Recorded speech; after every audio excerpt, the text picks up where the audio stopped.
Long before the UPC code, stuff in stores was priced like this, handwritten on little stickers, often bearing the name of the store. This vintage radio, as you see, was sold at a Goodyear store. Besides tires, they sold radios back in the day for $28.95.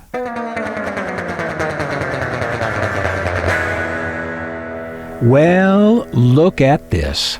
It's got another Goodyear price tag on it, on the radio itself, for $34.44. You don't suppose the radio was $34 and the case was $28, do you? No, that couldn't be. More likely they dropped the price of the radio and just didn't cover over the old price. After all, prices of transistor radios were dropping quickly at the time this radio was made, and though we think in terms these days of just-in-time inventory strategies, back then a radio like this could lay around the store for years before finally finding a buyer, especially a tire store, where radios were not the main enterprise. Collectors have seen this radio in many versions and with many names, some with metal fronts and some with metal and plastic. Here's the Nipco version with the metal front. And perhaps the best liked of the metal versions is the one with what is called the airplane grill, or jet grill, on the front. Here's the Lloyds version of this radio with that jet grill. This grill is sort of a copy of a copy. The Lloyds mimics this earlier standard radio from the Japanese radio pioneer Standard, best known for its tiny micronic ruby radios. But we can go back even earlier to this Motorola, which predates even the Standard. So, like I said, copies of copies. And speaking of which, where have we seen this Nipco's painted horizontal stripe on the middle of a grill before? How about here, on the Sony TR-810? Yeah, that's where I saw it. But back on today's subject, the 808, the front of this radio is trimmed out in plastic, featuring an underpainted dial, and there's an underpainted tuning knob to match. The plastic body of this radio is a hard and brittle type of plastic, something other than styrene or ABS, I believe, and there's a swing stand which serves as a handle and also to prop the radio up at a nice angle for listening.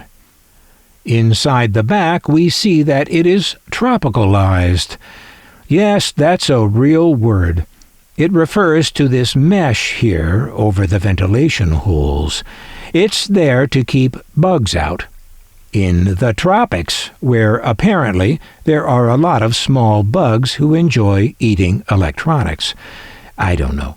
But what I do know is that a bug denied entry by this tropicalized mesh might have no trouble at all strolling right in through the knob areas. There are 8 Toshiba transistors inside. The radio takes 4 AA batteries and so operates on 6 volts. What kind of a name for a radio is 808? Is that the model number or the name, or both? This isn't the only radio like that. There's a radio called nothing but TR-180. You'll find an informative video dedicated to that radio and its companion TR-170 model on this channel, if you can't think of anything better to do. But this one being just an 808 and being sold by Goodyear makes me wonder about the brand, or lack of it. Didn't Goodyear have a radio brand name that they used? You know, the way that Western Auto had the True Tone brand, and Firestone had the Air Chief brand. What was Goodyear's brand? Well, in the 1930s and 40s, they did at times sell radios under the Goodyear brand and their own Wings brand. But it seems that in the transistor era, they stopped selling radios branded with their own names. We see that by this time the Goodyear stores sold TVs and stereos from General Electric, and naturally radios. Assuming that deal was an exclusive one, Goodyear would likely be prevented by their deal with GE from selling their own branded radios, or any other brand other than GE. So, here's a conspiracy theory for you.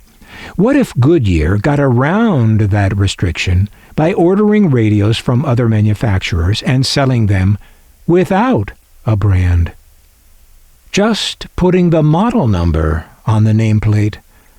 The guy from General Electric says, "Hey, you're one of our GE dealers. You're not supposed to be selling radios with any other brand." Goodyear says, "Brand? What brand?" The original price tags on this radio and case are part of the appeal this little item has to me. Should I have left them on there, or peeled them off to better display the radio? The way I look at collectibles, there is just no way I would do that. Still, I guess that's just my personal feeling about it. Would you have left them on there too, if this was in your collection?